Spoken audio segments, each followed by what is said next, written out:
2006, the qualification heats and final of the World's Strongest Man competition took place in Sanya, China.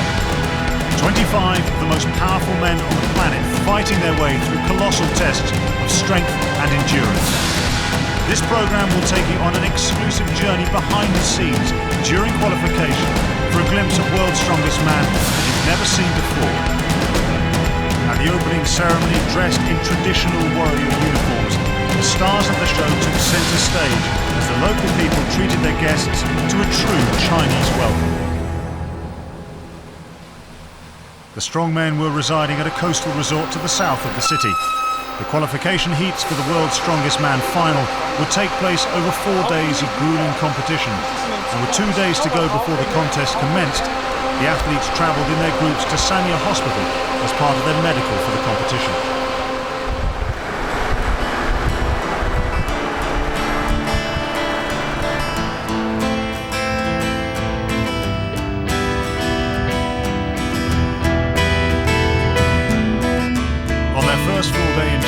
Drive to the city was an opportunity for the strongmen to relax and unwind from the long journeys they've made from around the globe. Because in 48 hours' time, they'll be going head-to-head against one another. But there are still a few anxious moments ahead. Richard Smith, the event doctor, needs to be completely satisfied that they're able to put their bodies through the immense stresses and strains of what lies ahead of them.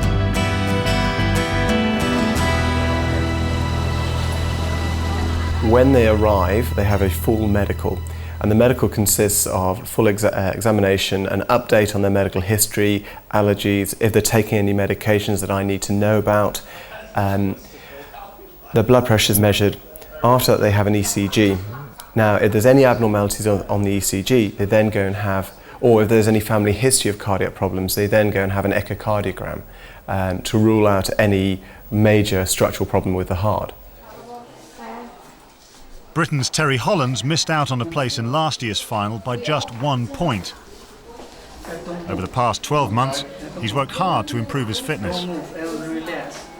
There's been a shift in emphasis towards not just tremendous strength, but also endurance as well, and fitness.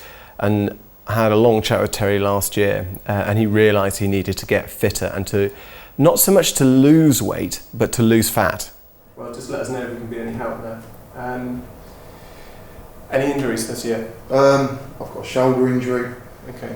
lower back and right knee. Terry's an interesting case because over the last year he has been increasing his cardiovascular fitness. He's been trying to do some more running, gain fitness, lose body fat, as well at the same time as gain more muscle. Now, because of this running, what's happening is because of his great weight, he's actually beginning to flatten out the arch of his foot, much more so on the right side, which is where he's getting his knee pain. Yes. Now in Terry's case, that knee bone is being pulled to the side, so every time he bends his knee, you're grinding bone on bone or cartilage on cartilage, and this is a result of his knee pain. What we're doing in the short term is strapping the knee bone, so it's actually bringing the knee bone over centrally so it can now track in its proper groove, and that's caused immediate relief of his pain. Like the other 24 athletes, Terry has passed his medical and he's ready for the competition. Beauty. No pain at all. Beauty. No more pain at all, that's cool. Yep, good. It's the day before the contest commences and the athletes are introduced to the events in a technical yard at the resort. Hold on. Fingal. The familiarization session is a crucial part of the competitors' preparation, overseen by the tournament head referee, Colin Bryce. The familiarization period is extremely important for these strongmen because a lot of them haven't seen these particular events before. That's the beauty of strongman. You can train all you want in the gym, but you can never actually know what it's going to be like until you feel the event itself. The overhead stone lift is new to some of the competitors, but today's strongman is not just about power, it's also about agility and endurance. The equipment manager for the competition is two-time champion Finland's Jouko Ahola. He realises the importance of developing a range of different challenges for the athletes.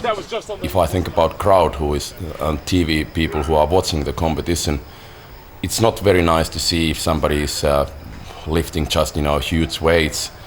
we have to see even how well they can move, if they are flexible and fast, and also they have to be, of course, they have to be very strong. It can't be just, that you are using huge weights and you are just, standing and just lifting above your head or just lifting from the ground. The main thing is that you move, and it's exciting and fun.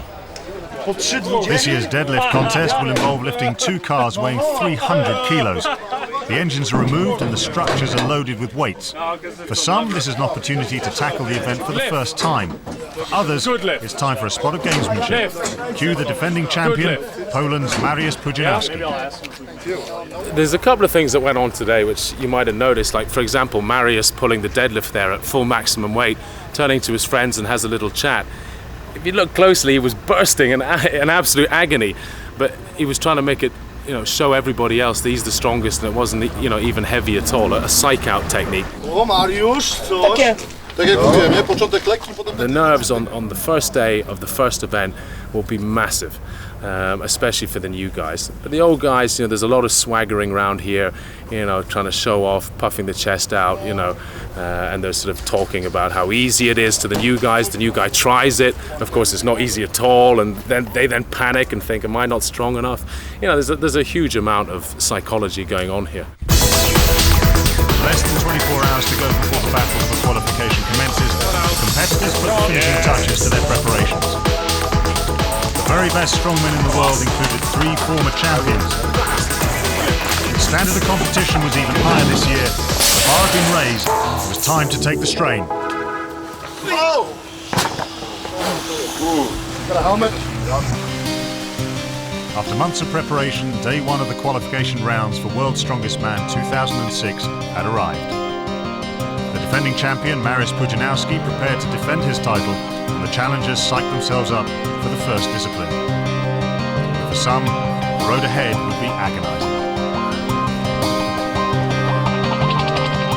In 1998, Sweden's Magnus Samuelsson experienced the ecstasy of victory. The former champion suddenly suffered severe pain in his lower back, carrying 2 120-kilogram anvils in the farmer's walk and cannonball carry.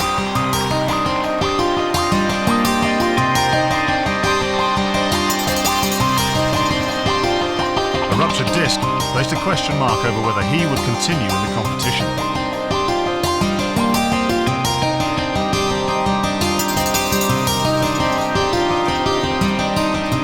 Temperatures of over 100 degrees Fahrenheit, Poland's Jarek Dymek had to contend with more than just the extreme climatic conditions during the cannonball carry and sledge drag. The former finalist had been feeling under the weather.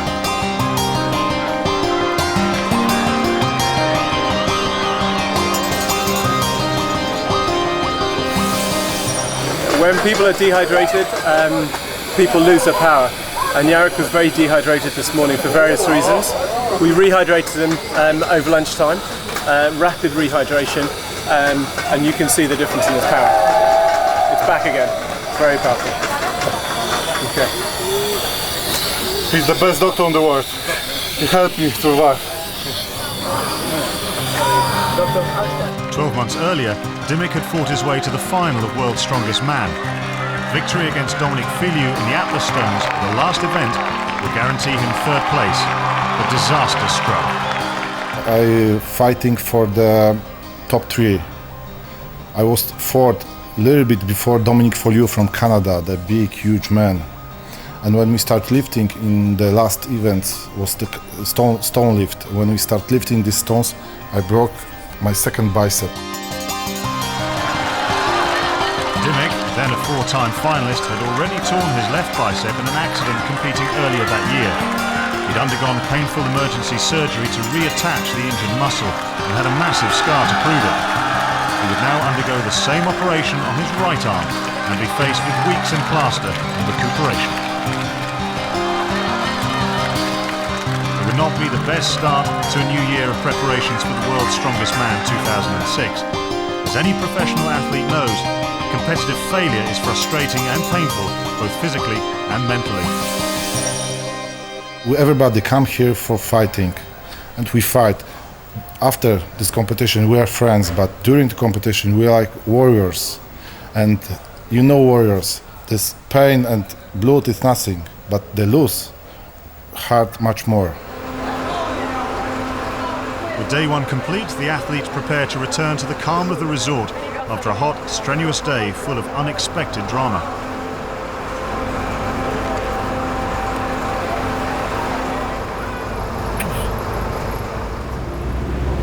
The long journey home would be an opportunity to rest their bodies before a second tortuous day of qualification.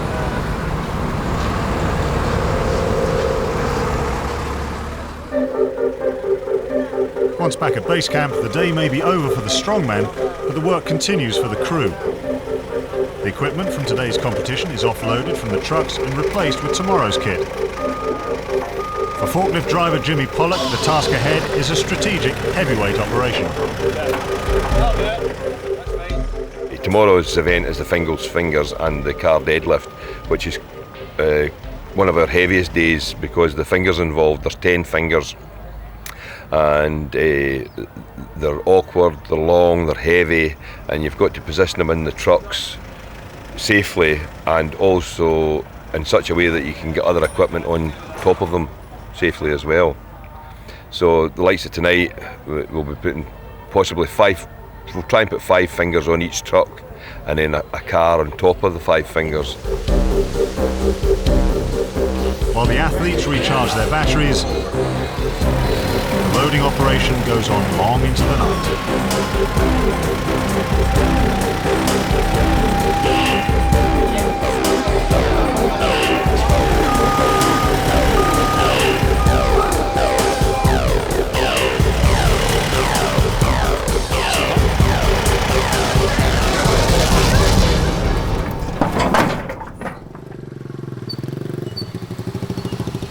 Whilst in Sanya, the 2005 runner-up Jesse Murundi and his wife Callie explored the city. The big American's 1.95 m frame towered above the local people. What do you think? A lot of people stared, a lot of people looked shocked, a lot of people would come up and like poke you or try to feel you, and you knew that when you walk through an area that you were being talked about. It's still funny. We're normal people, you know. Put our pants on one leg at a time, just like everybody else. Where's the rest? Callie and Jesse are both personal trainers back home in Sequim, close to Seattle. Callie plays a crucial role in her husband's strongman preparations, planning his diet, and making certain that his fitness regime is strictly adhered to.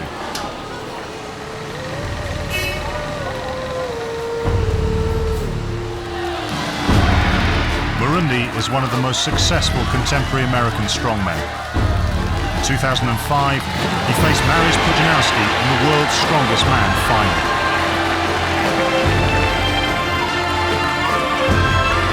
Coming second forced him to reassess his training regime for an all-out assault to capture the title in 2006.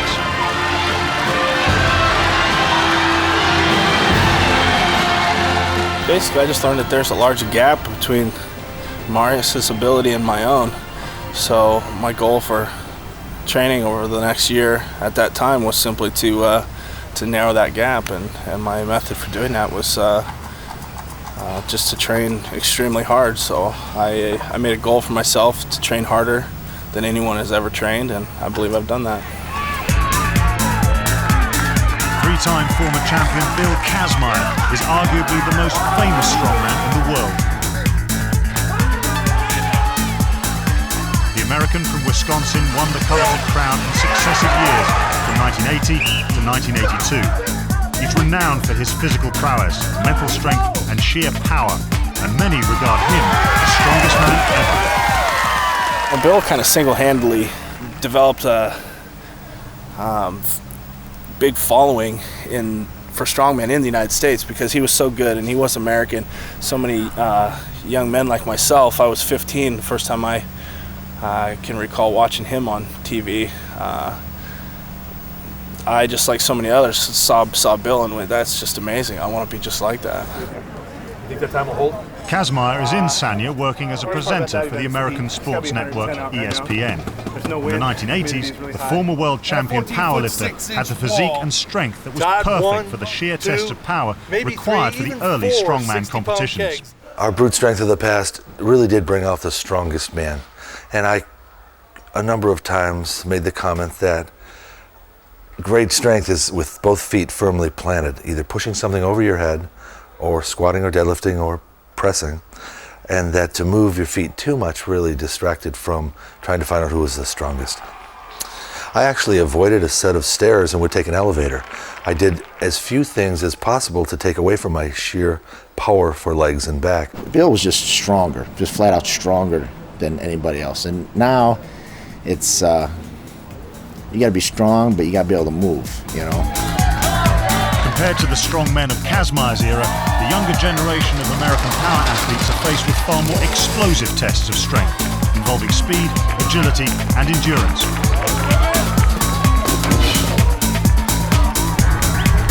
I think the biggest difference between strongman today and strongmen of past decades is it becomes so technical each and every year that the technical aspect of the sport really grows by leaps and bounds. You're not going to lay your hands on an event these days for the first time ever and win it. Every one of these athletes that come here has practiced each and every event, for the most part, dozens if not hundreds of times. USA, come on! And they need to practice long and hard. Following in the footsteps of Bill Kazmaier, those are very big shoes to fill. I had my time, and now it's the time for the young guys to come up and make their stand and show people how strong they really are. Day 2 of competition. The athletes have travelled 65 kilometres to the Nanshan Buddhist temple for today's events.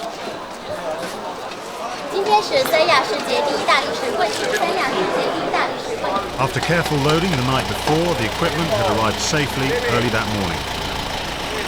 The stage was almost set for the action to commence. First up, the car deadlift.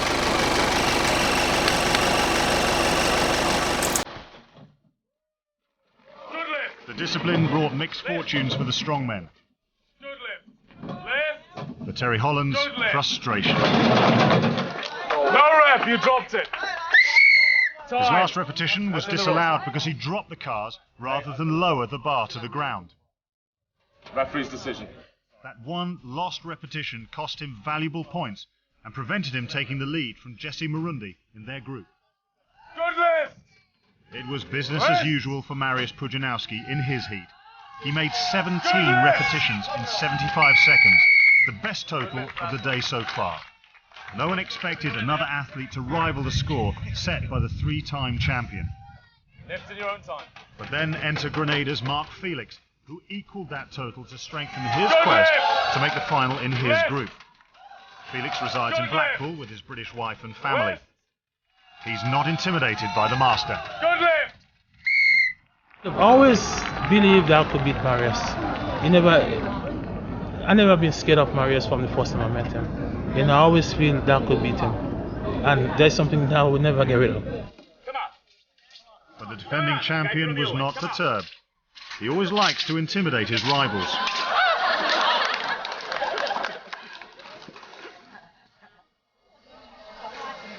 Meanwhile, the athletes were entertained by a demonstration of strength, power and agility of a very different kind.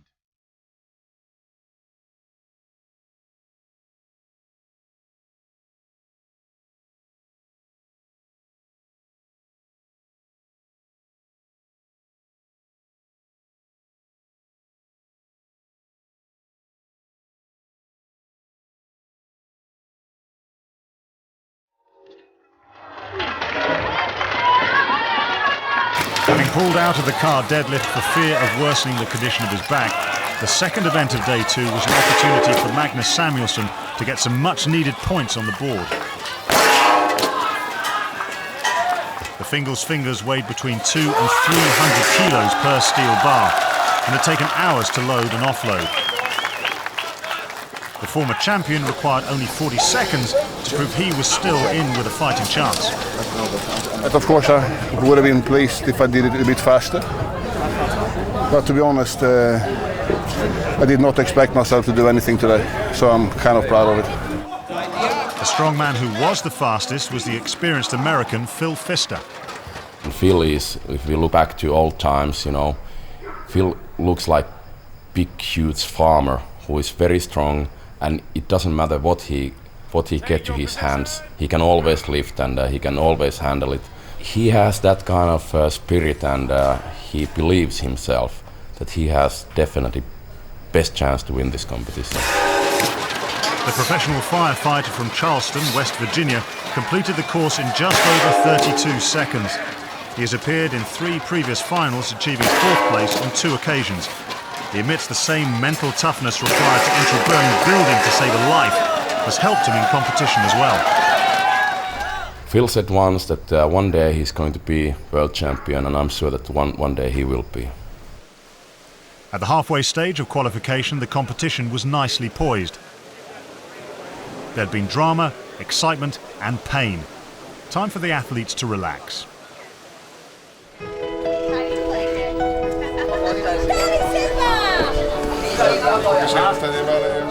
The organisers arranged for the strongmen and their families to visit Boundary Island in the South China Sea off the coast of Hainan, an area with over 6,000 years of history and referred to as the Oriental Hawaii.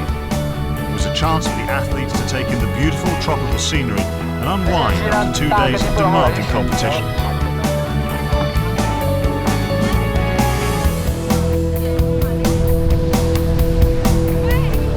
The defending champion was enjoying his return to the country where he won his 3rd title in 2005. I am in China, third time. First time come to China, 99. Second time last year, and this year I am 3rd time.